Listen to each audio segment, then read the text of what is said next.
Seguimos no marco das entrevistas enmarcadas dentro da campaña electoral. Tanto a súa orde como a súa duración responden á legislación vixente e ás instruccións da Xunta Electoral. Como en cada unha das entrevistas, acompáñame Irene Lourido. Moi bo día. Que tal, Marta? Moi bons días. E hoxe nesta serie de entrevistas electorais está connosco a candidata do BNG á Xunta de Galicia, Ana Pontón. Que tal? Moi bons días. Moi bo día, que tal? Cal é o obxectivo electoral do BNG para estes comicios? Bueno, pois o noso obxectivo é que os galegos e galegas nos den a confianza suficiente como para que a partir do 25 de setembro podamos abrir un tempo novo onde as propostas que nos estamos nesta campaña divulgando teñan posibilidade de ser realidade. Eu creo que Galiza está nun momento crítico, nunha situación de emerxencia, temos un grave problema de desemprego, de migración, de paro, de destrucción da nosa base productiva e neste momento pois, é clave que haxa un cambio e que ese cambio se faga en clave de país. Falemos precisamente de emprego, se lle parece, cales son as propostas do Bloque Nacionalista Galego para reducir o paro en Galicia? Ben, eu creo que todas as persoas que nos poden estar escoitando son conscientes de que para que podamos realmente apostar polo emprego no noso país é fundamental que recuperemos os nosos sectores productivos, que apostemos pola innovación e tamén pola transformación de moitos dos nosos produtos. Durante estes anos vimos como Galiza iba perdendo posicións, como temos un problema moi grave tamén de migración e de migración juvenil, e nos pensamos que hai dúas claves na recuperación de emprego. Por un lado, apoiar os nosos sectores productivos. Non pode ser que hoxe sexamos unha das comunidades que máis alimentos importa, que cada vez teñamos menos peso no noso sector agrario, que teñamos o noso sector lácteo pois nunha situación de crise estrutural, que non haxe unha aposta non só por producir alimentos, sino por a súa segunda transformación, que iso é o que pode xerar emprego, valor engadido, e sobre todo que non apostemos polo talento e pola innovación. Hai poucos días tivemos a ocasión de facer unha conferencia pois con xente que está traballando fora. Claro, temos enxeñeiros e enxeñeiras, temos a tecnólogos e tecnólogas que están producindo en Alemanha, que están producindo noutros países, e nós queremos que retornen. Tamén é importante o retorno desa xente que tuvo que marchar porque poderían estar creando emprego no noso país. Estábamos falando dos sectores productivos.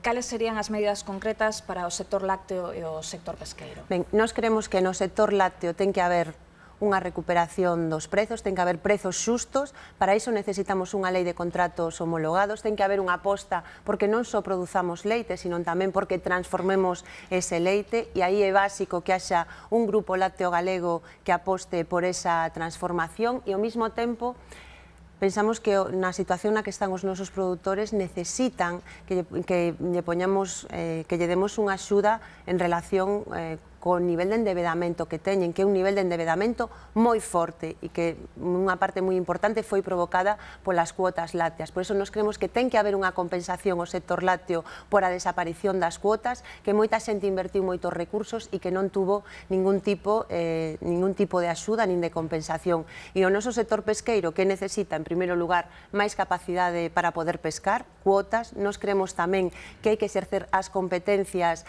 que ten Galiza en materia de augas interiores, e que Galiza debería de estar recoñecida como zona altamente dependente da pesca a nivel europeo, o cal significaría inmediatamente máis recursos e tamén máis acceso á cuota no ámbito da Unión Europea. Por lo tanto, nós o que queremos é que é fundamental que teñamos capacidade de decisión sobre os nosos sectores productivos básicos para poder desenvolver o país e non ver como están estragando a nosa riqueza. Falemos das grandes cifras, se lle parece, cal é o modelo do financiamento do BNG?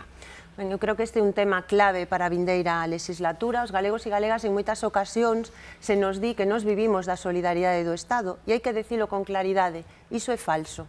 Os galegos e galegas estamos pagando cos nosos impostos a nosa educación, a nosa sanidade, os servizos sociais, e realmente o que se está producindo é que o Estado recauda moito máis en Galiza do que logo inviste. Segundo os cálculos basados nas liquidacións que fai o propio Estado, vemos como cada ano hai en torno a uns 3.000 millóns de euros que estamos pagando en impostos e que non teñen retorno no país. Pois nós creemos que esos 3.000 millóns de euros estarían moito mellor invertidos en sanidade, en educación, en políticas activas de emprego, que non pois en seguir financiando ou rescatando a banca como creemos que pasou durante estes anos. E nós o que defendemos é unha facenda propia para que lle quitemos a chave dos cartos dos galegos e das galegas ao señor Montoro e lle devolvamos ao noso pobo e, por lo tanto, poidamos decidir que queremos facer cos cartos que ten, pois neste caso, a administración pública, que pagan con impostos os galegos e as galegas, decidir nós como os gastamos sin corsés, nin imposicións,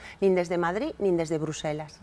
E como se crearía esa banca pública en Galicia? Bueno, ahora estábamos falando dunha facenda pública, podemos tamén, se queredes, falar dunha banca pública, que, como sabedes, é unha das grandes demandas que ten o BNG. A nos parecenos, en primeiro lugar, que sería fundamental que tivéramos unha investigación sobre que pasou coas caixas. Non é normal que haxa un buraco de 8.000 millóns de euros 8.000 millóns de euros que saíron de impostos que pagaron os cidadáns deste país que desapareceron.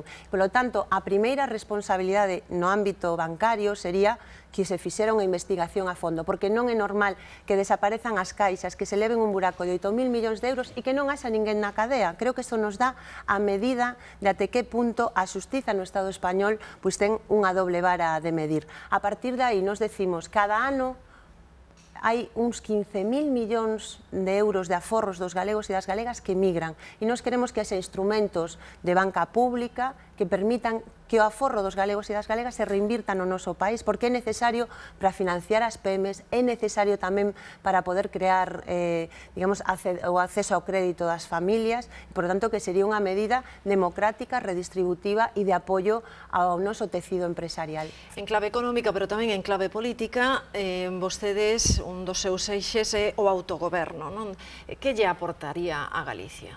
Bueno, eu creo que o autogoberno é fundamental, ter poder político real para decidir sobre os nosos asuntos é fundamental para que podamos modificar as tendencias que ven vivindo Galiza, que non son só destes 7 últimos anos ou da crise, sino que hai unha tendencia, digamos, que ten a súa orixe na falta de instrumentos para poder desenvolver a nosa economía, os servizos públicos, por lo tanto, poder desenvolver o noso país. Nos queremos que é básico que teñamos o control sobre os nosos recursos, sobre o noso aforro, sobre a nosa banca, pero tamén o control sobre a política económica para poder realmente deseñar estrategias que nos permitan poñer o país a producir. O que é un absoluto disparate é que nos, sendo un país rico, con xente traballadora, con persoas que teñen capacidade, talento, coñecemento, estemos vendo como a sensación que ten todo o mundo é que Galiza se esmorece. Pois nós queremos ser alternativa para que realmente todo ese talento se poña a funcionar a servizo do país. E para iso necesitamos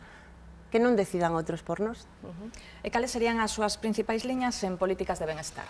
É evidente que durante estes anos de gobernos do Partido Popular o que medrou en Galiza foi o malestar. Medrou o malestar na sanidade, porque hai menos profesionais no ámbito sanitario, 2.000 menos, porque temos menos camas, porque hai medidas inxustas como poden ser eses impostos á enfermidade a través dos repagos. Tamén hai máis malestar no ámbito da educación, temos 2.000 profesores menos, vemos como se privilexiou a educación privada fronte á pública e mesmo como tamén se produciron retrocesos importantes como a LOMCE e as reválidas. Nos queremos poñer en marcha un plan de rescate dos servizos sociais, un plan de rescate que ten que significar, en primeiro lugar, que imos a contratar máis profesorado, máis médicos, repoñer a todos esos profesionais que desapareceron durante estes anos, porque é fundamental para que poda haber un bo funcionamento dos servizos públicos.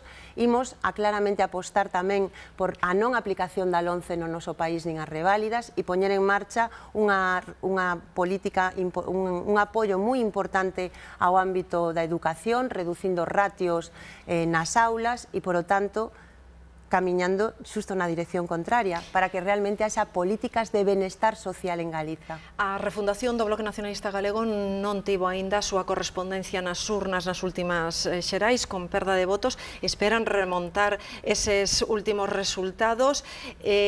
Pregúntolle tamén, ocupa en Marea espazo político do BNG? Nos estamos nun momento, e nesta campaña estamos vendo, de moita ilusión e de unha nova etapa dentro do BNG, do nacionalismo, onde hai moitas persoas que nos están mirando, que nos están vendo como referencia, que creen que é importante que haxa proxectos políticos que teñan a súa cabeza e o seu corazón en Galiza, como representa o nacionalismo, e evidentemente o que estou convencida que este 25 de setembro vamos a ter un bo resultado electoral e que a clave para que se poda producir un cambio político a partir do 25 de setembro pois a teñen neste momento os escanos que o BNG lle está disputando ao Partido Popular. Eu creo que o señor Núñez Feijóo foi o peor presidente da historia deste país, non? Un presidente que se caracterizou polas súas amizades peligrosas, non? Por ese narcotraficante que coñecimos a través dunha foto señor Dorado, por o conseguidor Pachi Lucas, por tamén as súas amizades perigosas co señor Baltar, que está imputado nun proceso de acoso sexual, e pensamos que é fundamental que deixemos atrás non só o paro, a precariedade, tamén o deterioro dos servizos públicos, senón un goberno que se caracterizou durante estes anos por non ter respeto aos cidadáns deste país e por non asumir nunca ningunha responsabilidade. Pois aquí finalizamos esta entrevista coa candidata do BNG á Xunta de Galicia, Ana Pontón. Moitas grazas por acompañarnos hoxe. Moi bo día e moitas grazas.